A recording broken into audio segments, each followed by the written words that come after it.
tend to trigger H2K players with my presence and my smile. Perkz actually could be in trouble here. Moving in, that's the chains. You see Perkz in the flash out. Nice combo. Ooh. That was smooth. Really nice plays there from Perkz. Yeah, for sure. I would say there's like a friendly rivalry between me and Perkz. He's the guy I talk the most with, actually, besides my own team. It feels like we really have the same life goals. It seems like we're, you know, made for each other. Here comes the Cho'gath, the knock up, the chain CC. The silence is going to come in next. Does manage to get the barrier off, but no chance to flash. Perkz is burning down. Bye-bye. He's actually a close friend of mine. Playing against Febiven is going to be quite interesting because he plays the same champs as me, like almost as well as I do. I think he's like one of the best winners for sure. I keep telling myself I'm better than him. He keeps telling himself he's better than me. So, you know, it all comes down to the match, you know, and see who carries his team harder. G2 is known to prevail in best of series. I only lost one best of series in my life. It's gonna be really close. Like, they're really good, we're really good, so I'm gonna be a bit sorry for him when I take his place. Every pro player kind of wants to feel like they can leave a legacy behind. For me, making a team win 4 splits in a row, I'm really looking forward towards that record because that's a legacy I can leave behind.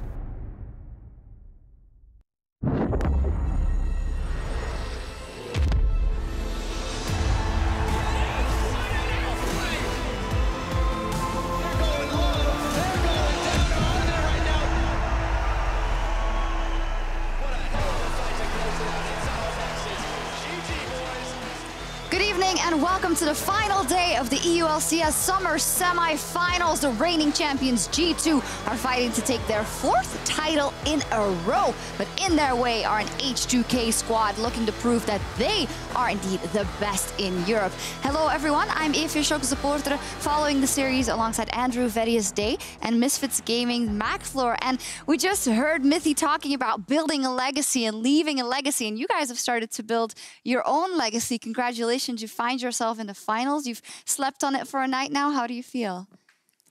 You know, today I felt happier than I did yesterday. I don't know why. You seemed a bit in shock, to be honest. Yeah, after. I was actually really shocked yesterday. I was like, well, we won. I don't know how to take this. So now I'm actually just feeling it. I'm like, I told my teammates this morning, oh my God, we won. You know, like this, but yeah, it feels great. It finally sunk in. Well, let's take a look at some of the plays from yesterday because Misfits Gaming indeed are surging as a dark horse, really, in the race for the title. An impressive win versus Fnatic, a spot in the finals. Vedius, what did they do so well? Did they really give Fnatic a chance? Not really.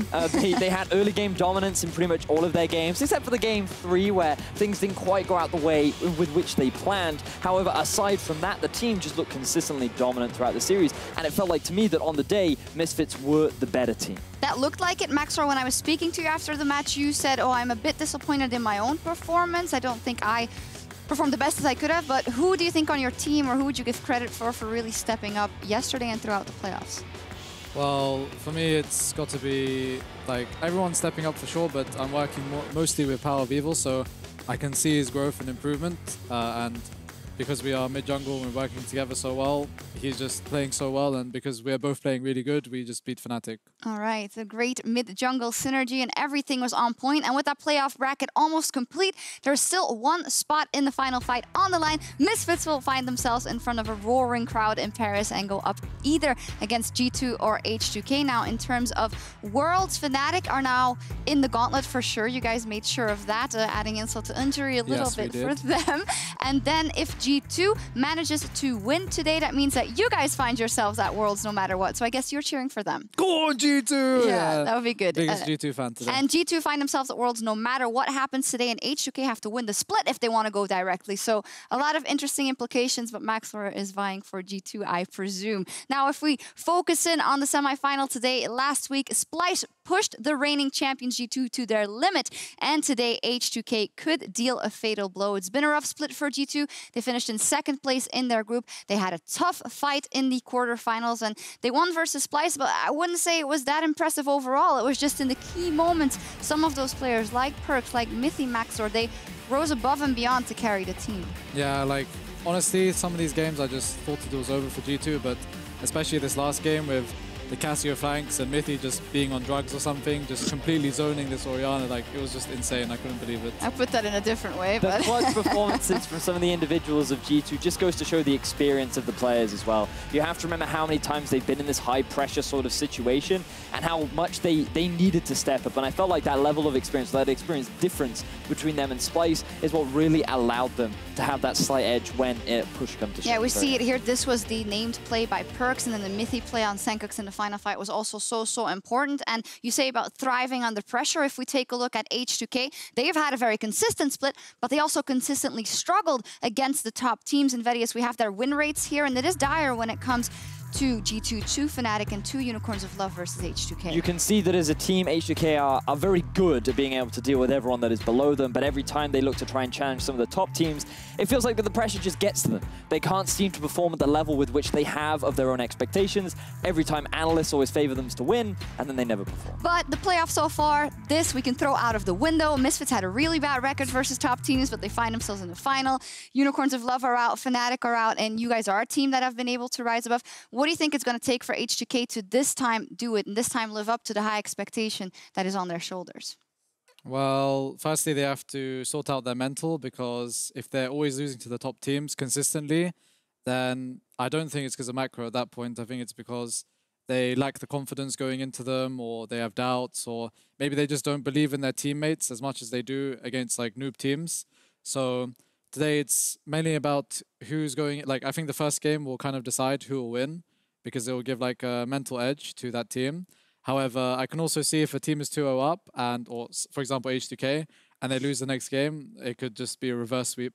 So it's super interesting to see how they adjust throughout the series. And if we think of key matchups and emotionality, I always think of Jankos, obviously, and Vedius in the jungle. You did want to talk about kind of the clash of styles. Well, this is the mid lane, but they will also be helping the mid lane out between Trick and Jankos to also facilitate Perkz and Febiven. It's really important to think about this mid-jungle synergy between these two teams, because they've been talked about so much. And when you compare the two junglers initially, you look at Trick, who's very much a babysitter for his lanes. He makes sure that they're having a happy laning phase, he makes sure that there's plenty of vision control, and he makes sure that they can go back whenever they so please. Whereas Jankos, he seems to be a lot more in your face. He's very much about trying to snowball those early leads, and that then facilitates the different styles of mid laners that you have. Whereas Perkz, he wants to play as aggressively as he possibly can, and having that babysit jungle style allows him to do that. Whereas for Febiven, he's a little bit more controlled. He knows how to very slowly and calmly utilize that lead that his jungler is able to build for him, and so it's interesting to see how these two jungles and mids will be able to clash against It is. Maxlore, as a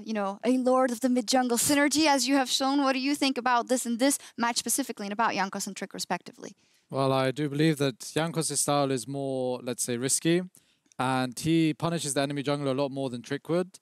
However, in my opinion, this Trick style with Perkz, as long as Perkz has a really good laning phase, it's going to work today. Well, that's what it's going to come down to, and that's what we also saw in the opening video. They have similar paths, they are good friends, and they are enemies on the Rift, but it's going to come down to how they do. So what are your predictions, gentlemen? I feel like that I'm going to put my faith in H2K. Multiple times throughout this season, we've always had doubts in them, but today I will say 3-1 to H2K. 3-1 H2K. I think 3-2 to G2. You have to root for G2 if you want your course. world hopes, obviously. Well, can Febiven and H2K do what nobody has done in the last 3 splits and destroy G2's European kingdom in the semifinals? Let's leave it to our casters for game 1. Thank you, Sjokz. Welcome, ladies and gentlemen. I'm Daniel Drakos, joined by Martin Deficio to bring you this semifinal best of 5 between H2K and G2. I know you're excited. Just let it out, Martin. Just tell I'm very excited. I'm very excited. I said this on Twitter as well. I'm like, this is like one of those semifinals you just kind of dream of almost, and you just wait the entire split for a game like this one. Best of 5. Who makes the final to face Misfits? And obviously a team like G2 who wants to get the 4th title, and H2K who wants to make that final for the first time in their history. And H2K coming in on the blue side, looking to fight for that spot in the final. Their roster, of course, looking at the top lane. It's going to be Odoamne, jungle, Jankos, mid lane, Febiven, AD carry Nuclear, and support Chei. #1 team from Group B here in the EU LCS. We saw the records just before, consistently beating almost every single team in the EU LCS, except for teams like G2 and Fnatic. And we have to see if Prolly and H2K today can fix that. As they step up against the G2 roster, you know these guys well. Top lane is Expect, Trick in the jungle, Perkz in the mid lane, Zven on AD carry, and their support Mithy. And these guys, we have to say, yes, Game 5 against Splyce. Maybe if you're a G2 fan, you're a little bit worried. That was a bit of a struggle, but at the same time, you saw those clutch performances coming out of Mithy, coming out of Perkz when it mattered most, and kind of easy way to wipe away those fears coming into the semifinal. Yeah, that's kind of what happens when you have some of these veterans who's now been playing on the big stage multiple times. They have the experience, they're no longer nervous, they can actually perform in clutch situations, and that will be key for G2. We're still waiting for some members like Febiven and Odoamne to do it here in the LCS playoffs for H2K, because we know how good these guys can be. Now we need to see it in this best of 5. The next 5 hours will decide who gets the final. Always kings in the regular season, but never quite the case in playoffs for H2K. See what they want to go for as we enter picks and bans. 80 carries, already the center of attention on both sides. Caitlyn, Kalista taking out the board, and it looks like Galio not going to see the light of day, at least in this series so far. Caitlyn, a little bit surprising. It has not been a high priority pick here in playoffs, but I think H2K are expecting G2 to ban Tristana, Kalista, and then H2K were setting up for a potential Jarvan first pick. 80 carries couldn't really escape that. Jarvan is banned away by G2, those very standard red side bans. Let's see if Tristana gets banned as well. It will not, so it is open for H2K to grab if they want to first pick the 80 carry for Nuclear. And normally when Tristana is open, yep. you grab Tristana. One of those top tier 80 carries, so popular in play, more popular in the ban column than anything else in the last few weeks. But seeing the light of day here in this series, and have to wonder what G2 have planned for the bottom side of the map. Similarly, when we look at these two teams, I think we inevitably have to talk about the mid lane Deficio and some small differences in champion pool, but you can see where they line up. A lot of differences in performance as well. Very true, but Orianna is key for both these guys when it comes to performing in these big games, but then also a champion like Cassiopeia for Perkz was a big pick for him in the quarterfinals for Febiven. We have not seen him play here in playoffs just yet, but obviously from the regular season, his Lucian was fantastic, definitely the best in Europe on that specific champion. And we also know that he can always fall back on Syndra if they want to set up, you know, a little tent around the mid lane for Jankos to just camp Perkz. Is the classic. The mid lane jungle synergy paid off well for Maxlore and Power of Evil yesterday. We'll see if Jankos and Febiven want to follow suit. However, as this phase rounds out, you kind of have to start to be scared of that G2 composition. 2 tanks already locked in, and we've seen Cho'gath underestimated at first in the G2 versus Splyce quarterfinal, but showing its real value. Definitely still a strong pick. Maokai is still open as a potential jungle tank, but he is lower priority than some of the ones we've seen either banned or picked in this game. Elise is still available if Jankos wants to focus on early game in a game like this one. And Rek'Sai is still an option if you want a bit of early game and some late game as well. Keep trying to sell me on the Rek'Sai, man. I don't think it's going to happen. It actually works. It's not as good as some of the big picks, but it is still fine if you need a bit of early game and some late game. Oh, and I love this Thresh coming through for Chei. We've been talking so much about Thresh in recent, or not Thresh, but Chei in recent weeks, coming up as a big playmaker for H2K. Now, this just feels like one of his signature champions, but on the opposite side, Alistar is technically left open for Mithy, although you have to imagine Orianna just remains the ultimate priority here in the mid lane. Yeah, I like the pick out here from Perkz. He sees the blind pick Cassiopeia. The Orianna will still in the late game be a massive threat against her because you can zone her off with that ball placement. H2K are running this super strong backline where they have 2 carries who can just, through very consistent DPS, burn through tanks. But they're always at risk of getting jumped on by a Sejuani at Cho'gath. You can almost get one shot then by a Feast or maybe a big late game shockwave. So right now, G2 Esports, they have the backline threat where H2K are more focused on hitting the first tank that is standing right in front of them and see how fast they can kill that tank. It's going to take a little while, though, to get that damage in, depending, though. Maybe if they find an early lead, they can start to shut down the picks like the Cho'gath or the Sejuani before they really come online, before they hit that terrifying gargoyle stone plate moment in the game where they are nigh unkillable. But Zach will be banned away. H2K have yet to select a jungler, and Zach has been one of the premier picks for Jankos this split. And if you are running this kind of combo, G2 are running away, you want to try and see if you can reach the Cassiopeia or the Tristana. Having a support with some sort of engage, a bit of a gap close that can actually get to them is very powerful. Thresh locked in for H2K though means that they have a very safe bot lane, and we might just see Mithy play Tahm Kench, Morgana, these kind of counter picks to Thresh specifically if he just wants to have a very easy laning phase for him and Zven. And I like that H2K have taken away all those potential late game carries, but one that may have slipped through the cracks is the Sivir. Oh, I like Sivir. I really like Sivir, but again, if G2 wants so much time. That's the thing. If G2 wants like a stronger laning phase, then they will go for like a Varus. But I think this Sivir pick here is very smart with the amount of tanks they already have, and it just makes it even easier for Cho'gath to succeed because he's running at people. Yeah, he's not jumping. We forget. people. We all know Sivir, 500 CS win condition. You get there, you probably win the next couple team fights. But more importantly, maybe in the early game is on the hunt with these tanks, Deficio. And we've seen expects Cho'gath is something to be afraid of. Even if you get a small lead in lane, it may not be enough. However, H2K clearly packing options of their own when it comes to beating that Cho'gath. Yeah, Trundle top lane here for Odoamne is one of the counter picks to Cho'gath. Takes a bit of time for it to really kick in, but it is still a very powerful pick once we get also further into the game as a big split pushing threat. We're still waiting for the jungle pick for Jankos. Maokai is still available if he wants to play a tank like that. Oh, this is another one which actually would synergize very well with the Tristana. He's playing it. Oh, Nunu coming in the EU LCS. All right. Mixing things up. Of course, the ultimate very valuable. Slowing down the Sivir, the potential engages. More of a zoning tool than a damage tool, but still effective nonetheless. Mithy now needs to decide, does he want to be the guy who can also engage onto the backline with an Orianna ball on him? Or does he want to be the more defensive support like a Morgana Tam Kench to guarantee that his own AD carry stays safe? It looks to be the Alistar, so he wants the more aggressive route for himself. And after his Game 5 performance against Splice, you got to know that he's feeling confident in that pick. Solo zoning Sjokz out of a number of fights, securing the win for G2. And H2K, very different draft than what we've seen in the last series G2 played. I like the lanes a lot, though, from H2K. I think Cassiopeia is one of the strongest laners in the mid lane. I think the Tristana Thresh double range combo should be able to apply a lot of pressure onto Zven in the bottom lane. And we know the Trundle will just, in the start, have a little bit of a farm fest versus their Cho'gath, but that's fine for Trundle. He wants that as well, so he can actually become a big split pushing threat later on in the game. And funny enough, both junglers locked in. None of them are like the greatest gangers in the world. They're not exactly like the Elise, where you have to constantly execute big ganks. So a lot of these lanes here might actually be very safe and just focus purely on the 1v1 and 2v2. And I'm more than anything excited for that 1v1 in the mid lane. Cassio, Orianna, maybe not the bloodiest matchup, but we saw Sjokz pull out a couple of kills against Perkz in it previously. Have to see what Febiven can do on that Cassio, what Perkz can do on that Orianna. G2 straight away from it. Last time we saw them, now they're busting out something new. And folks, you know what time it is. Head on over to Twitter. Hashtag H2K win, hashtag G2 win, at LOL Esports is the place. Let us know where your loyalties lie, because we're getting ready. Semi-final. Spot in the finals in Paris on the line. Could be the first final H2K get to, Deficio. The very first one. They've been so close so often.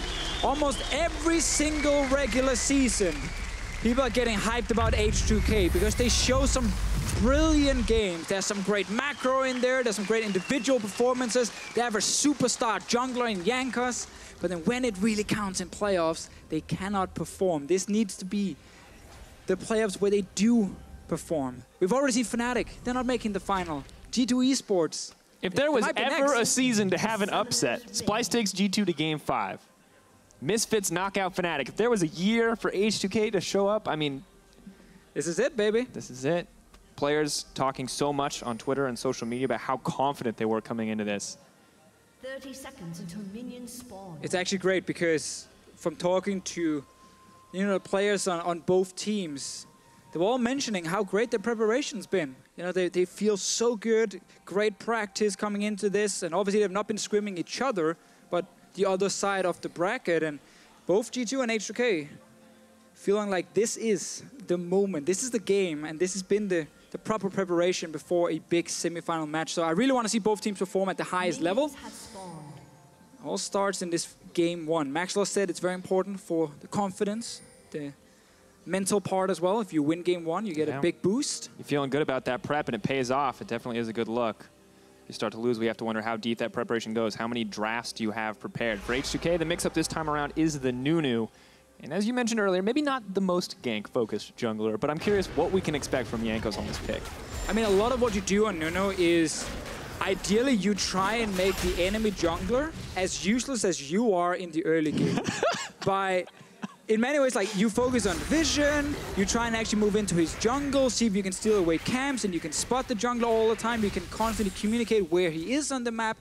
Because Nunu wants to go to late game, where his Blood Boiler kicks in, he gives it to the AD carry, feels awesome, and then suddenly Nuclear can carry the entire game. But Jankos obviously wants to control Trick first. And I want to see where he's going to go. You accurately described Nunu, and I think exactly why most people hate playing against Nunu. It's actually never fun to play against him, because again, he wants to be as annoying as possible. He wants to keep you busy so you can't gank lanes. Sejuani's gank is okay. She's not the greatest ganker in the world, but it's okay. She can definitely go to a top lane and punish a Trundle with no dashes or anything and try and lock him down for a Cho'gath. But again, it requires Trick to escape Jankos. Get away from Jankos first, not be spotted every single time. And they know exactly where Sejuani is right now, or at least have a decent idea. Chei walking up, using that pressure from bottom lane to be safe, but Mithy tries to get the headbutt pulverized. Yeah, buffering the animation there. Oh, there we go. That's step one. Jankos is already in the jungle. Oh, he's moving for more. Smite comes out. Snowball.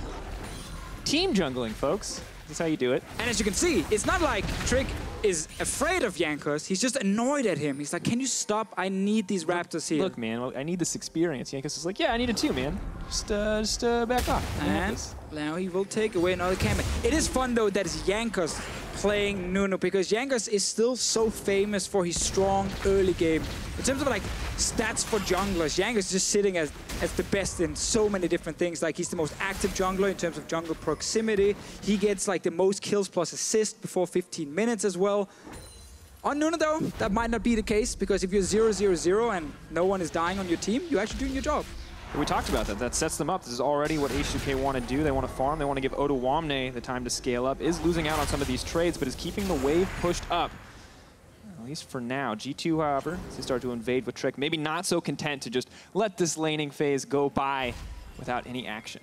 Well, Trick knows that his topside camp is gone. He sees on the bottom side there is still a few minions for him to kill, but Chei is also spotting that, and he's just sitting kind of stopping Trick from taking anything. And right now, H2K are succeeding in keeping Trick down. He's currently sitting only at level 3, and Jankos already hit level 4, and there's another camp for Jankos to kill on the bottom side. So great start here for the Nunu.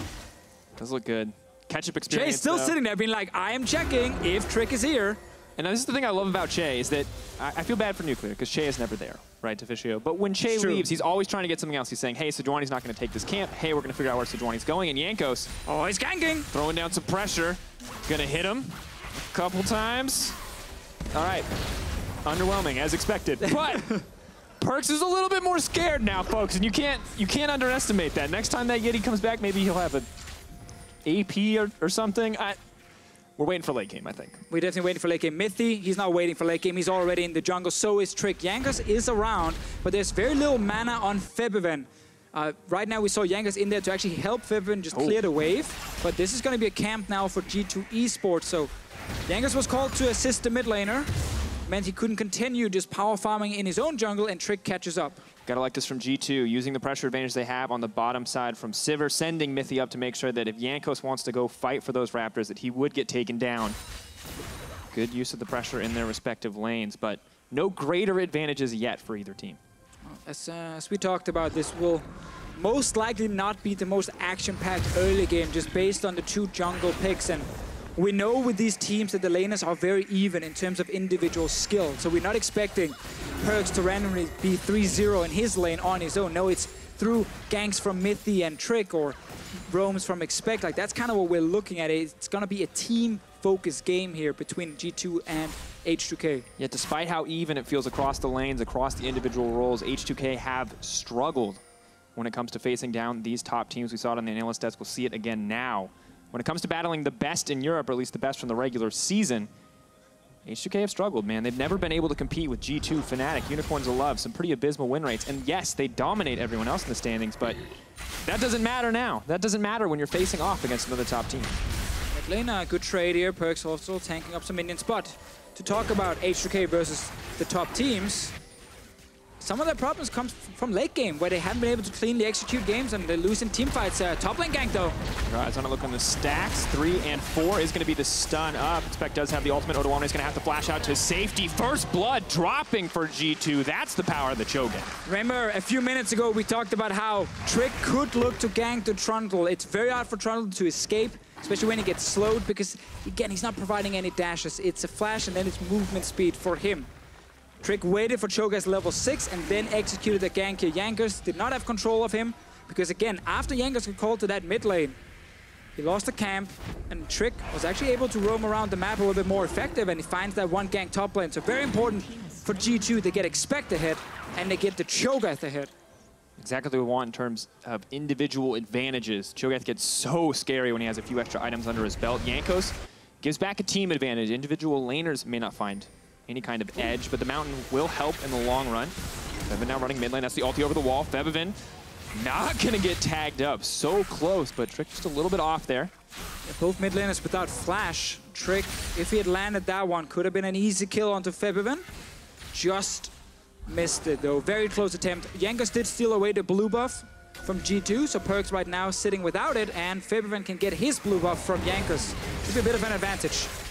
Mithy just continuing to play aggressive, trying to zone him off the wave so they can find a pressure advantage on the bottom side. We saw Jankos walk past his Raptor camp without clearing that last Raptor out, so maybe a bit of a fumble. Not going to cost him much more than a bit of gold in the long run. But also to go back to the Cho'gath getting the kill, we have to remember G2 left Tristana open and traded that specifically for Cho'gath. They gave it over to Nuclear and said, you know what, we're not afraid of you on this champion, and we need Expect on Cho'gath, because what you can do here, even in matchups where there's a split push on the other side, Cho'gath, after 25 minutes, or even after 20 minutes, can just run to Baron with his team and just start the Baron and force a split-pushing Trundle to move towards the Baron and take a team fight. And G2 have drafted pure team fight. There's nothing on this team that says side lane split push. This is a Sivir Cho'gath Alistar comp. Yeah, this is the definition. So much team fight. Let's see mid lane. They use flash here. Okay. Febiven flashes forward. Perkz reacts as well. Trick then actually comes to the mid lane, but then sadly did not connect. I think there's a little more trading happening. Going for the all-in. Let's see how close it is. Let's see how close it is from Trick. Flashes. Oh, that is so close. Questionable hitbox, folks. Questionable. Definitely looked like he got hit by the big old end of that bola. But not the case. I completely forgot my point officially. You got so excited about mid lane and flashes. This is cool. I like the Febiven game 1. He's trying. Being like, yeah, I can solo kill Perkz. Poke at him. You know, we saw Perkz fall flat to Sjokz. We saw the pressure from Splice be so effective. Now Febiven just poking the bear a little bit, seeing where the weaknesses are at, seeing if you can get him on edge. Odoamne continuing to struggle though. And you mentioned him being a split pusher. It looks like the itemization going to tell us the same story, building towards what appears to be a Ravenous Hydra or a Blade of the Rune King early on. Not an item for team fighting.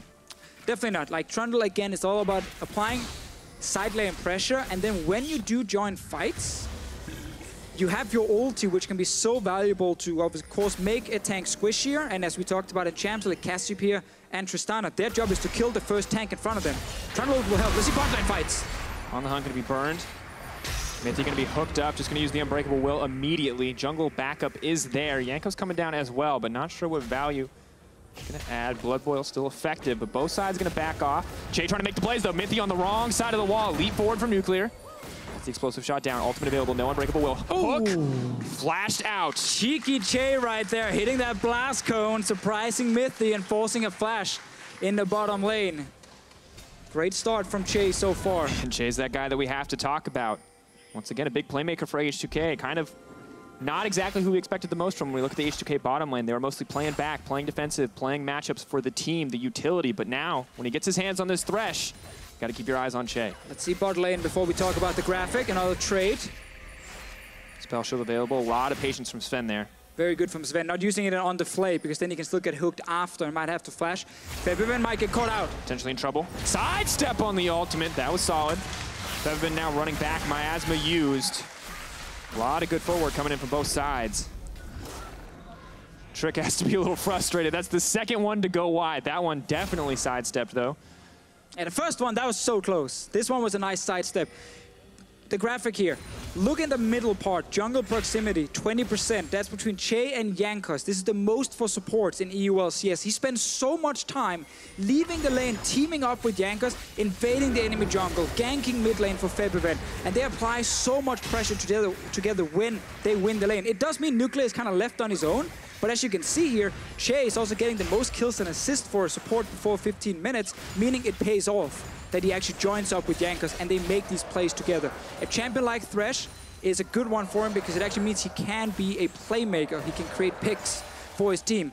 Sadly, not really with the Nunu this time around compared to the standard Jankos junglers. And but maybe not the most aggressive champion there, Deficio. It just means that this game, Chei will stay in his lane a bit more and focus on the 2v2 against Zven and Mithy. And we brought this up at Champions Select, but kind of expecting them to get an advantage early on. They have the double range lane versus the Alistar and the Sivir, but of course you're going up against Zven and Mithy. These guys infamous for neutralizing any kind of lane advantages, and they are, despite an advantage for H2K in draft, doing a very good job of going even. Yeah, and also the Alistar really stops Thresh from just purely all-inning, because you can always just combo away the enemy AD carry if anything happens, or you can even focus the Thresh, who is a little bit squishy in the early game. For now, they are still playing it somewhat safe here in game 1, Drakos. No one is going over-aggressive. Okay, I can't stop laughing. He just walked by to Blood Boil. This champion makes That's what Nunu can do! He's gonna steal the blue buff, though. Trick is trying. Third time? Point blank. No, he's not ready. 5 seconds. I'm gonna take it. Going over the wall. He's gonna see the blue buff might be going away. Jankos. Flawless consume smite combo. Perkz not been able to get a blue buff so far in the mid lane. Jankos been stealing away 2 blue buffs now in G2's jungle. Once again, making sure that this Nunu is doing its job. Expect roaming towards the mid lane. Flash is available for Febiven, but you can flash silence on a Cassiopeia, and then you can actually hit her with the CC. I'm not going that aggressive yet. Jankos applying more pressure on the bottom side, using the Blood Boil, trying to find these small edges over the G2 lineup, and now it looks like it will be the 3v3. Trick is moving forward. Ultimate comes out from the Nunu, dealing out a decent amount of damage. Now pulling back. TP has been utilized. Orianna is here. Cassio coming in on the backside, sees an opportunity for the ult, but it does not connect. TP behind.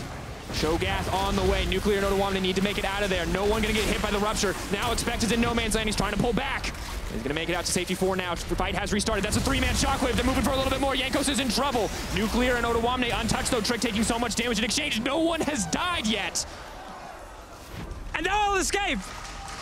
Everyone walks away, but H2K, they're close to the Drake. They're starting it. They already picked up 1 Mountain Drake. They have a Nunu and a Cassiopeia for late game Baron rushes. Double Mountain Drake to help. H2K can suddenly look to force the big objective later. This fight though, all started in the bottom lane. TPs came in, mid laners joined, and no one died this early, so we gotta look at summoner spells instead. Chei used his flash, so did Febiven. On the side of G2, expect no flash, Trick no flash, Zven no flash, so small advantage in terms of summoner spells for H2K, and they got the Drake after.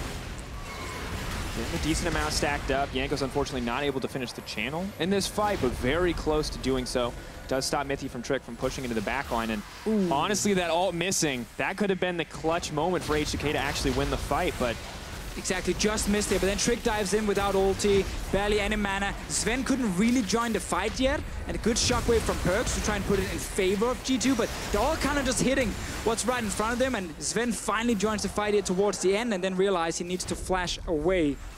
G2 Esports could not pick up a kill, and H2K will be happy with that, because again, they got a second Mountain Drake. But we have to look at that fight. If that fight had occurred 10 minutes later in the game, 1 more item on the Orianna, 1 more item on the Sivir, that shockwave would have single-handedly won the fight, and Zven would have had the damage to clean up. So H2K have to be careful about picking those fights against G2. You talked about it already. G2 are built to fight. H2K don't quite have that same luxury. I mean, the only difference for H2K is they have the Trundle top instead of this big, strong, massive tank who can just one-shot someone in Cho'gath. But again, the Trundle, with his ulti, will add so much value in terms of the damage from Febiven and Nuclear on the first tank they're trying to kill. It means G2 needs to kite in and out with their tanks when they get ulti by Odoamne here. And also, of course, the Trundle will be hard to kill during that ulti phase, because if you use your Trundle ulti on a Sejuani before her passive is procced, woohoo, that's a lot of stats. And pop it in the end with a little bit of damage, but Rift Herald will go down uncontested. G2 a little bit behind on the first tower trade, so first tower advantage given to H2K. But a tower and the Rift Herald will be given to G2 as Zven collapses on the top side. Odoamne's here. Might actually deny this in the end. Delaying the gold spike for a little bit. Tiamat makes it pretty easy. But Odoamne definitely not winning out on that exchange. He's a little bit squishy, and of course he just wants to kill the wave. He knows the tower will die, but he's trying to buy time for Nuclear in the bottom lane. Nice buffer again. I keep wanting to get excited, but every single time he gets hit by a CC, he makes it out. And now again, they're pushing mid lane. Mithy is just behind H2K. We're setting up for some very big fights soon, but so far the teams have had a few, and now they're just trying to push down towers and get the gold advantage. All for Odoamne. He does not care about Zven one bit. Just wants to clear the creep wave, just wants the health to do so, but Mithy's on the way. He's just going to pull back. We have to remember, H2K have only 1 member top, 4 members on the bottom side. Perkz potentially going to get picked off here. Ice Ball moving forward. It's going to be hard to make it away from that one. No ultimate. Moving forward. That's going to be a kill back for H2K. It's not over yet. Locked up into the tower. Jankos set to fall. No heal available. That's still going to be the 1-for-1. Trick fires back, and Zven finally going to get the topside tower. But right now, we have had H2K hit the mid tower for quite a while. They're still trying to hit the bot lane tower as well. G2 finally killed that top lane tower. Odoamne, he bought so much time for his team in a 1v2 situation. Did have to see the tower fall though, and we got to see how much damage H2K got on mid lane tower. Down to about 50% HP, and the bot lane tier 2 tower on 40% HP. So no gold yet for H2K, but at least some work was done. Really solid play by Nuclear. Got, of course, the shockwave earlier, knowing that now that they can punish. And he just knows. He knows there are 2 members top lane because he can see them with the minion wave. He knew Cho'gath was mid lane, so the numbers advantage in their favor. And this time, Trick hits the ultimate. Yeah, may not be able to hit Febiven, but he can hit that cocky Nunu running under the tower. It's a good play in the end. Very small gold advantage for H2K. What is arguably more important than that at this point is the fact that they have a Nunu, a Cassio, and double Mountain Drake. Baron, a very real possibility very early in the game. And we have another Mountain Drake spawning Drakos. Could be 3 in a row for H2K. Both teams are trying to set up vision before it even spawns here in 1 minute and 40 seconds. Mid lane tower is an option for H2K, seeing as they already did so much work on that objective. They just need G2 to step away for a few seconds and the tower will fall. Nuclear, though, as we check in on the lanes. Neither team looking to go for anything more aggressive. Nuclear continuing to build a CS advantage for himself over Zven, courtesy of the side lane. And Odoamne uncontested on the top side here. Let's remember, he can bite down the towers as well to make it even more effective for Trundle to sit in the side lane. And this is what you want when you pick this Trundle. Get that tower down in his lane, create longer lanes for him to move around in. And while again we talk about G2 having that pure teamfight comp, H2K's teamfighting is also very good because they have these massive carries in the back, and one of them is being buffed by a Blood Boil. It will just be a little bit harder for him to execute because Nuclear and Febiven need perfect positioning. Trick spawning the Rift just over the wall. Minions are getting pushed in now, but the Rift will just be on its own. They have been falling out. Odoamne is going to be here to clear this one out, but now Trick potentially in trouble to flash forward. The Flay not going to connect from Chei. The hook not going to connect either. That's got to be embarrassing. Goodbye. Dodging out. Nunu looks for the disengage, but Chei, that one has to hurt. Misses everything, and it costs him his life as well. Going for the big play against a no-flash Orianna, and they're not even getting close. That's a free kill for G2. A lot of damage on mid lane tower, and tables have turned right now in the mid lane. Looks to be G2 picking up that big objective. Grouped together now to fight. No Rift Herald to back him up has been cleared out, but the tower lower than ever. No shockwave from Perkz. Can't really afford to initiate a fight, but both teams, once again, just poking at the weaknesses, looking for opportunities. A few kills here in the favor of G2, and now expect... It's like he didn't want to give up that, but now they're just going to move on to the Baron. This is incredibly early. Again, double Mountain Drake, but they don't have Cassiopeia here yet. They don't have Tristana either. Mithy all alone. Flashes as soon as he makes it out of the miasma. Is going to need to try to make it to safety. Pulverize.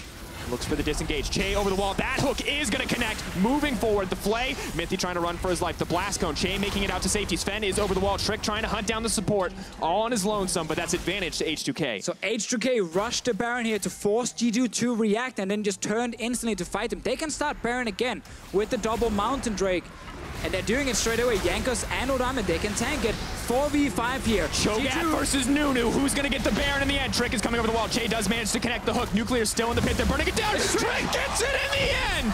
50-50 in the favor. Beautiful shockwave, but no follow-up. Just a Baron in the favor of G2. The Nunu did not manage to secure the Baron. That's a big win for G2. They can go straight and get a Mountain Drake as well. Both teams playing around Baron so early. We talked about how the Cho'gath composition can do this, but also again with the Nunu on the side of H2K, they could go for the same kind of Baron rush, but not picking up that objective.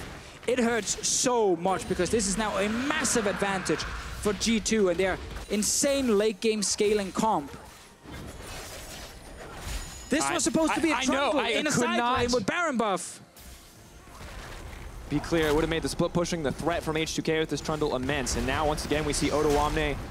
He's not here to split push. He's relegated to defending this tower as best he can. Luckily, he has a little bit of damage to threaten Zven, but not enough to take him down. Definitely not with Mithy there. And as we look back, we just have to praise Trick for this. Yeah, this is not a 50-50 because Expect is not even getting in there. It's just Smite from Trick against Consume and Smite from Jankos. And he's consuming and doing the animation. Trick smites and secures the Baron. And that right there. Remember, Trick has played the Nunu. He knows the timing, and apparently he knows it better than Jankos.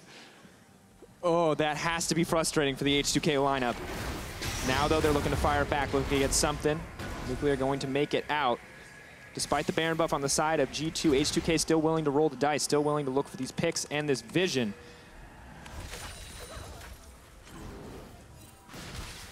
Moving forward, Baron buff going to be utilized. Usually we see it to break all the tier 2s. Look like just a tier 1 this time. H2K going to have to give this one up. They know they cannot afford to fight here. Just make their deficit even larger. 2K in the favor of G2, 23 minutes in. It's not everything, but it's a solid start for a team that wants to force these fights. Baron buff going to make it that much easier and should allow them to continue to extend the gold lead. Basically what happened for H2K was the Baron got too low before the Consume Smite was started by Jankos. It was all the way down to about 1300 HP. So by the time the Consume connected, there was actually time for Trick to smite right after. Now it's just split pushers on the side, Cho'gath versus Trundle in the mid lane. The rest of the teams focus on the bottom side, looking for those tier 2 towers. G2 now just going to move up into mid, use that wave that Expect has pushed forward. Jankos trying to threaten, backed up by Odoamne, but Trundle may be king of the 1v1s, but definitely not tanky enough yet to fight multiple members of G2.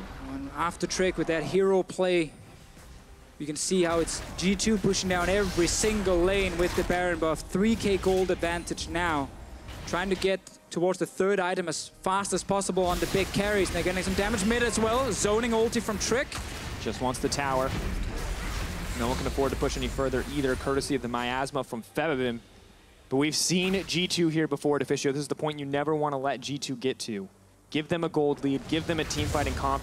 It feels like it's almost impossible to come back. Only Splice was able to do it, and only with a very cheeky combo. Morgana and Camille alongside a Galio. Well, in this game, it's on Febiven and Nuclear to be the big carries in fights. Nuclear will get all the resources, all the tools to try and carry a late game fight as Tristana, but the problem for him is he's not dealing with 5 squishies right in front of him. There will be massive tanks. One even has an ulti that makes him almost unkillable on his own. So it will always take time for Nuclear to kill the first tank. He will need Febiven to assist him, and while they're busy doing that, they're kiting away from the damage of Perkz. The potential combo from Mithy that knocks someone up, and then maybe Zven gets in range to kill them. So Nuclear and Febiven are in such a tough spot where if they just for a moment step out of position, they will get engaged on and they might die. But if they play perfectly, they can still do it. So we're really looking at these two guys. The rest on H2K, they need to try and zone and keep them safe. The good news is that despite the deficit, they're doing a decent job of keeping up in itemization. No boots for Cassio, but the Tier, the Morello, the Abyssal Mask will mitigate some of what Perkz, Trick, and Expect are trying to bring to the table outside of that true damage. In the AD carry department, a little more damage, a little less attack speed for Zven, but Nuclear on his way to his third item. We see some trading between the two tankiest members of each of the teams. Blastcomb was used by G2, they're down bot lane. Odoamne running is going to use the ultimate. Subjugate giving him a lot back. We'll make it out to safety. Trick, though, wants to continue this. Lantern, bring the team back. And now we have G2 again with that 4k gold advantage, but we have to remember, that just started now, that little snowball. 5 minutes ago, H2K were in a great situation. They started the Baron. It looked like they would secure the Baron with the Nunu. They could have been the team now pushing down some of these outer turrets and getting the gold lead. But then a Baron steal from Trick. Key moment now gives the advantage over to G2. The game is not over yet, but it's a big shift happened from one play. And we have to praise Trick for the smite, but at the same time, this is the high-risk, high-reward play that H2K took. They gambled. Did not pay off for them. Small execution errors count against them, and we mentioned how important it can be to win this first game in a best of series, especially when you're H2K, a team known for kind of cracking under the emotional pressure, whereas G2, yes, Perkz was shook up last week, but you heard Mithy. He wasn't even worried about going to 5 games. He was worried about a single misplay he made in that game 5. Still though for H2K, we've also seen them bounce back here in the summer split. They've had moments where they would fall behind. Think back to the Misfits series during the regular season. They were down like 8,000 gold at 15 minutes, and yet the team actually managed to bounce back through some really good team fighting and good shot calling. So we saw much better late game from H2K towards the end of the summer split, and they need to show that in this game here, despite some of the struggles they might have against the massive tanks on G2's side. This is one of those games where they can really show us something in terms of their late game team fighting. And we saw in those clutch moments, Odoamne was the one who carried the team. He's on a Trundle, maybe not as flashy of a playmaker as the Camille, but maybe this is the time for Nuclear to step up, for Febiven to step up and really show us those carry performances. Febiven, no doubt, he's been a rock for H2K. Consistently a reliable damage sword, consistently good, but haven't necessarily seen those same clutch moments from him. Odoamne is sitting top lane right now, keeping Expect busy. 4v4 around the mid lane. Mithy just off to the flank, but Odoamne will do well in the 1v1 if he gets enough time. It still takes so much time, Deficio. Baron is alive again though, and we will see the two teams play around it. They can both rush it down with their comps. Cho'gath on one side, Nunu on the other side. They're going to try to burn it down. Cassio's there, Tristana, Nunu. Is this the time? Expect ready to go over the wall. Miasma not going to block any entrance to the pit. Looking to get this one. Will H2K secure it? They get this Baron. Now they have to get out of the fight. A shockwave going to be used. It's going to connect onto 2. Multiple members look set to fall. Mithy going to be pushed out of the fight by Nuclear, not giving him a chance to make any plays. Odo, he may just be the sacrificial lamb, but can the rest of H2K escape? They got the Baron recalls. They're using them. Jankos is out. So will Nuclear.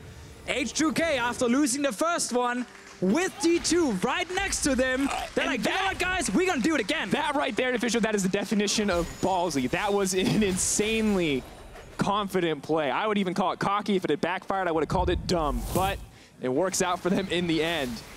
It shows confidence, though, and it shows they know, okay, this is what we want to do with our comp. Even after the first misfire, they go for it again. Expect flashes in. Feast is ready. 1400. And then it is boom, Jankos who secures it. Flawless timing. Jankos may have messed it up the first time, but he gets it right. And unfortunately, hey, Zven got the Rift Scuttler. Courtesy of the Ricochet. Someone had to die for this. Odoamne would be the man that sacrificed. Everyone else got out. So now, H2K with the Baron buff. They lost about 3,500 to 4,000 gold last time when G2 got the Baron buff. It's time for H2K to get it all back. See if they can now even this up, Deficio, because unlike last time, when G2 got a Baron, they almost instantly got a gold lead. H2K is still fighting back from a gold deficit. Double Mountain, yeah, it helped them get that, but it doesn't match the Infernal and the Mountain on the other side for G2, and more importantly, that terrifying Cho'gath. Stone Plate already completed. He's a tank, he's a damage threat. He may be immobile, but other than that, he's got everything you want. Well, that's why you give him Righteous Glory and a Sivir ulti, and hopefully he gets in there if you actually give him enough movement speed. He's got 9 stacks too, so definitely looking lethal, but just Tristana things. I gotta say, Drix, like, this first game is exactly how I expected G2 and H2K to be. Not a lot of crazy early plays, but actually just like composition with a lot of scaling, and then they're trying to just play slow and steady. The Nunu Cassio Double Mountain 20-minute Baron, that didn't qualify as crazy. I said early on, not the 20 minutes. The first 15 minutes went as expected. I love the Baron calls though from both teams. That's just, they know exactly like, well, for both, I say from both teams. I mean from H2K, obviously, because they're the ones starting the Baron. A lot of confidence. Woo, Nuclear. But they know, okay, with the Double Mountain, Nunu, they could do it. Watch out. Febiven finally going to get hit up. Jankos looking for the ulti to try to disengage. Will get pulled back into the team. Febiven is looking to get burned down. This could be bad news for H2K. That is one carry dead. It is all on Nuclear to clean up the fight. Odoamne is coming in on the backside, but G2 have found an opportunity. They've found the pick that they need. Run, Nunu, run! Blood Boil may take them away. Blood Boil may be enough. Odoamne! Lantern! Not enough! The ward comes down. The play that made Jankos famous this split. Now used against him as Odo tries to run for his life. Odoamne running to Chei. He's waiting on that Lantern cooldown. Will he get it in time? Where's the feast at? May not have it. Nope, there it is. Nom, nom, nom. G2, man. Oh, there's so much CC and movement speed. You just keep chasing after H2K.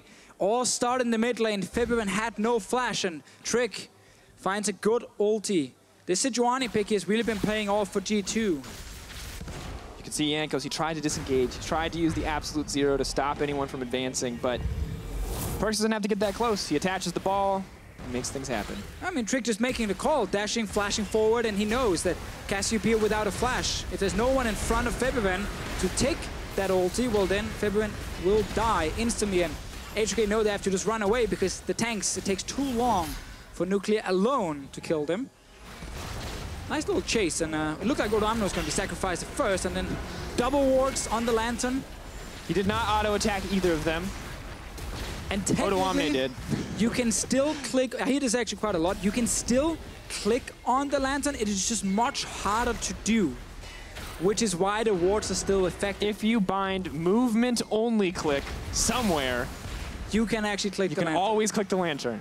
No one has it binded because it's useless outside of that, but that's the one thing you need it for. Well, now G2, I think we have to praise them, did such a fantastic job of neutralizing the Baron for H2K. So even after the ballsy play, the second Baron for H2K, they're still 4K down, and G2's keeping them there.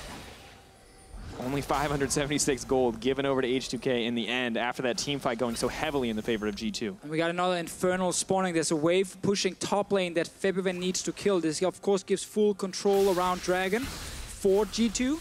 No flash from Trick this time around, but Mithy is starting the fight. Headbutt pulverized. Nuclear trying to make it out to safety. No input buffer on that one. Thresh cannot save the day. It's all just prey at this point for G2. Easy to run him down. Just going to move under the tower. No one is there to save him. G2 dominating. Second time where G2 plays a ward on that Lantern and H2K not able to click it. Nuclear ends up dying. Flash used as well in the fight. And G2 going straight for this turret. Breaking the inhibitor line, exactly what you want. But Odoamne, he's going to fire back. He's going to get that bottom tier 2 in his team's favor. But with an inhibitor open, it gets so much easier for G2 to play the map. One constant source of pressure there in the mid lane. And they already have plenty of pressure in their favor. You can see the aggressive engages coming out left and right from this G2 lineup. It's one of the things we mentioned in Champ Select, how G2 have so many tools of actually getting onto H2K and often onto the carries. Fight just before was Febiven. We just saw Nuclear here in the latest one get caught out by Mithy's engage. And Chei are not able to save them with the Lantern. So you have G2 just with so many tools to start fights. And they're using them. That's the key thing. We've seen other teams also have good engage, but they're not being proactive enough with how to actually start a fight. Trick here flashing forward. He's going for it. Mithy as well. It's great to see that G2 are able to utilize the engage. But Baron is spawning in 40 seconds. I have a feeling it might get rushed down again. Might be the case, but you bring up flashes is a good point because Chei and Nuclear both burned theirs in the last engage. So that's going to definitely be a disadvantage for H2K. Maybe a Lantern will finally go clicked in one of these fights, but you can see the control wars in the inventory at G2, and most people would call those for vision. I'd call that counterplay as the On the Hunt comes out. That's going to be stunned up onto Odoamne. We'll have a chance to use the Subjugate shortly. Slowfield goes in. No one going to get knocked on the Rupture. They're all getting pulled in. That's the 5-man Shockwave moving forward. Sivir on the way, but a beautiful disengage from Febiven. I don't think it's going to be enough. Zven takes down Chei. Just when H2K managed to kill a tank with Febiven and Nuclear, then Perkz lands a 5-man Shockwave. G2, they're starting the Baron here. Odoamne is TPing in. We have Jankos in the mid lane. He's fairly low, though. Smite is ready, but Smite this Baron is gone. 2K dropping, it's gone. Cho'gath going to take that one back. Odoamne waiting, looking for an opportunity, but Deficio, what a fantastic play from Perkz. I mean, that last team fight again shows perfectly how both teams want to play their comps. You have H2K hitting the tank right in front of them and killing him if they get enough time. And then you have things like Orianna with a lot of these tanks that can keep people busy, will find time to put that ball in the correct position and actually be a threat to H2K's back line. And Perkz have been landing some great shockwaves in this game. Last one, yeah, that was the best one. Yeah, the 5-man, I think we call that a good one. Hey, he had some 4-mans, so pretty good too. Moving forward. Now it gets really scary because yes, Tristana, definitely someone you have to be scared of. But on the opposite side, Zven, he's not interested in killing your tanks. He's here for your carries. That is full crit itemization, no armor pen needed. He is here to kill Nuclear. He is here to kill Febiven. He could not care less about the rest of the H2K lineup. Nuclear trying to get towards his last item. There's no Ardent Sensor for him in this game. Technically, you could get it on Nunu with Stormborn, but it has not been the choice for Jankos. He needs some tankiness for himself, meaning that is just a Blood Bar, which I think is enough already for Nuclear. Interesting to see H2K put so much pressure on Nuclear. Hasn't always been the center of attention, but has been performing well so far. 2-1. Excellent buster shots to disengage some of these fights, but unfortunately, they need a little bit more than disengage at this point for H2K to bring it home, because G2 are still applying all this pressure. They're running straight at them. On the hunt, Hughes, Nunu all gonna try to find the disengage, but they're just gonna eat through Jankos, no hesitation. Nuclear's free hitting onto the back line, the two-man engage coming in from Perkz. Chei now knocked up, knocked down. G2 looking for a little bit more as the double kill drops for Expect. H2K, they're running for their lives. Not a single member can afford to get hit by anything, where this game could end in the favor of G2. They're gonna go for more. Nope, Mithy gets denied right there. Perkz and the rest of G2 are looking for the Nexus turrets. Clear doing what he can, but the command, attack, the dissonance, zoning him out completely. Keep your eyes on the ball. Nuclear and Febiven cannot get anywhere close there. One tower at a time. G2 looking to make a statement here. Making it slowly but surely as they look to break down this Nexus. H2K hoping, trying to get something back. Got to keep our eyes on Nuclear, but that's just Expect going godlike. 14 kills to 3. A dominant game one coming in from G2. And this was one of those G2 games where it was not about the individual player standing out. It was as a team. They all had highlight moments. Shockwaves from Perkz we saw here. Good engages from Trick and Mithy, and Expect being a monster in every single team fight. Unkillable and always a threat with the feast. And you can see it pays off. The early priority on Cho'gath, giving up to Tristana. A lot of people would have been skeptical, but when you see the results, you can tell Cho'gath might deserve a little more attention in that ban phase. Cho'gath, when you actually build a combo around him, that makes him even better. The Sivir pick Cho'gath was so good. Sejuani to start Sivir. Fights with the Alistar, Sivir to buff up the Cho'gath movement speed. So even though we had this kite comp from H2K, they wanted to kill the first tank, they would never get time to do it because there's so much mobility and engage on the side of G2. Just a very smart draft to try and counter the first pick Tristana and then the second pick Cassiopeia from H2K. And here's the thing is, Trundle all, drains a lot of those resistances. You don't have enough time for it to drain those resistances. Anyway.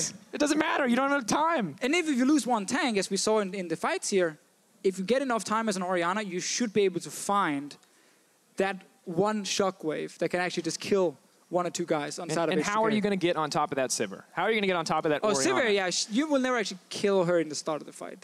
Anyway, this game was still super, super close, where the 20-minute Baron was obviously huge for G2. They managed to steal it away from H2K, and then H2K picked up a Baron, and in the following fight, they ended up losing Febiven due to no flash, and suddenly H2K could not utilize the Barons. Yeah, definitely an insane back and forth. Well, we've seen a lot of action so far, and there's more to come. Tweet your big plays at LOL Esports with the hashtag EULCS and tell us what makes your highlight reel.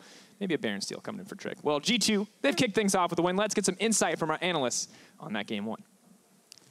Thank you very much, Drakos. And while with a Nunu in play, obviously it's going to be a lot about the objectives all throughout the game. And we just wanted to highlight that first off because we also looked at Jankos and Trick as one of our featured matchups. Maxlore, Trick knows Nunu very well. What does he change in his approach to the early game and his clearance when he plays against this Nunu?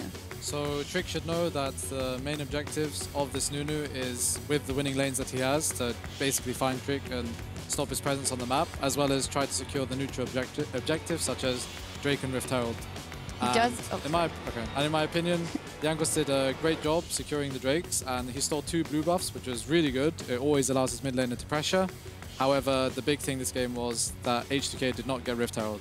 Yeah, what we saw was that during the early game, H2K, they seemed to have a really good momentum. But then we saw a couple of slightly weird plays from players like Chei, who went for that flash hook in the mid lane. All of a sudden, we've just lost one of our members. Now we can't contest things like the Rift Herald. And also, I don't think they were super quick to try and move around the map. Something that we were discussing during the game was we expected H2K to potentially go for that swap a little bit earlier to then try and put more focus on that Rift Herald. But it felt like that their onus was not on trying to get that objective early on. Yeah, I do want to turn this around and then also praise the presence of mind of G2, knowing, all right, we have lost that first objective, we have lost the first tower, we didn't get the Mountain Drake, but we know that we have to get Rift Herald, and later on, we know we have to push that mid tower, and what we're going to take a look at now, we know we have to get that Baron, even though they probably didn't expect H2K to start it that early. One of the big things that G2 realized was, okay, there's a Nunu, there's a Cassio, there's even a Trundle, there's a lot of threat for H2K to try and sneak this Baron away, so we have to make sure that we have good vision around it. So H2K, they do a great job of punishing G2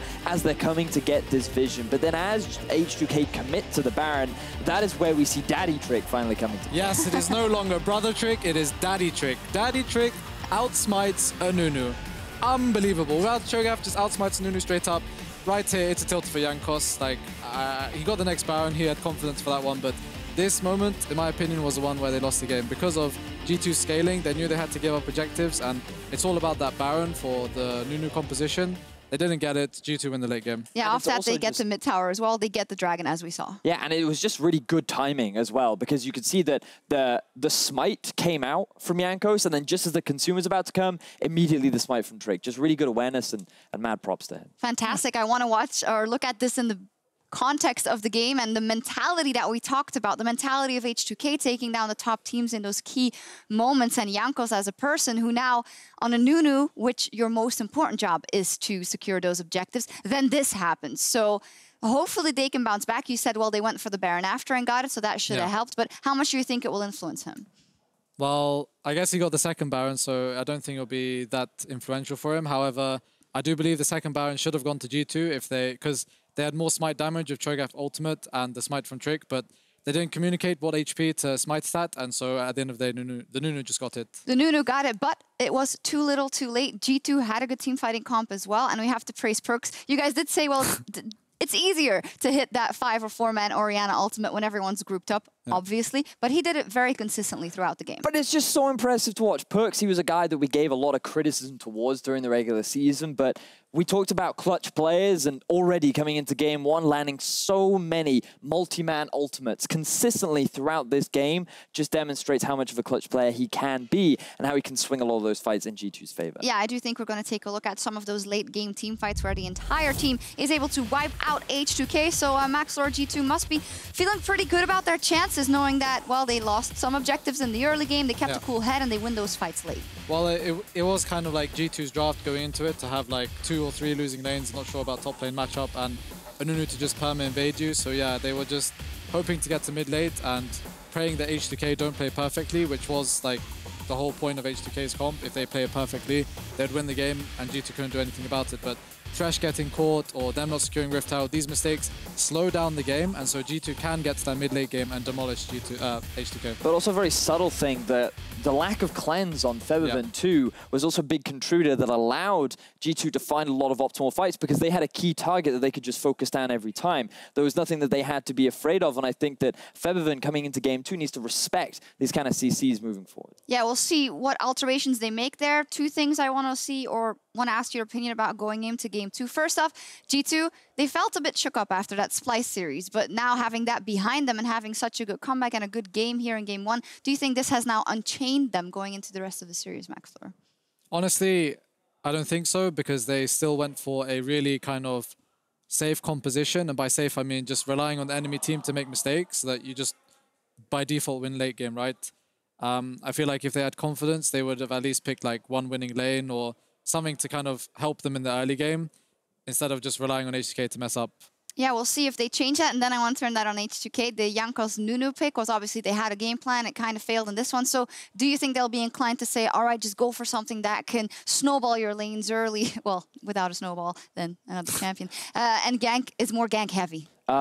I mean, they could do. I think it depends, because in this game specifically, they still play to the style that H2K is known for, which is getting an early lead and then relying on just a fast-paced kind of game. But then because they lost the Baron, things just slowed down. And if they'd secured the Baron, I think that would have been a very favorable game for H2K. And I'm hoping that Prolly is just chatting to the team, being like, hey guys, it's fine. That was just a slight mess-up, slight mechanical error, no big deal. Moving into game 2, we can fix those issues, and we should be able to bring it back. Yeah, no big deal, but if we look at their performance versus top teams this split, that is exactly the mid-game where they weren't able to capitalize. So I really hope that Prolly has a good speech for his men and no man overboard. This is one game down. They're only the first game in the series. But G2, they are off to a strong start in the semi-final. There's still a lot to play out. We will be back for game 2 in just a minute. Stick around. On the finals in Paris on the line. Could be the first final H2K get to. Odoamne's gonna have to flash out to his safety. First blood is Nunu, who's gonna get the Baron in the end. Trick is coming over the wall. Chei does manage to connect the hook. Nuclear's still in the pit. They're burning it down. Trick gets it in the end! Looking to get this one. Will H2K secure it? They get this Baron. Now they have to get out of the fight. Jankos looking for the ulti to try to disengage. Will get pulled back into the team. Febiven is looking to get burned down. This could be bad news for H2K. That is one carry. Subjugate shortly. Slowfield goes in. No one gonna get knocked on the rupture.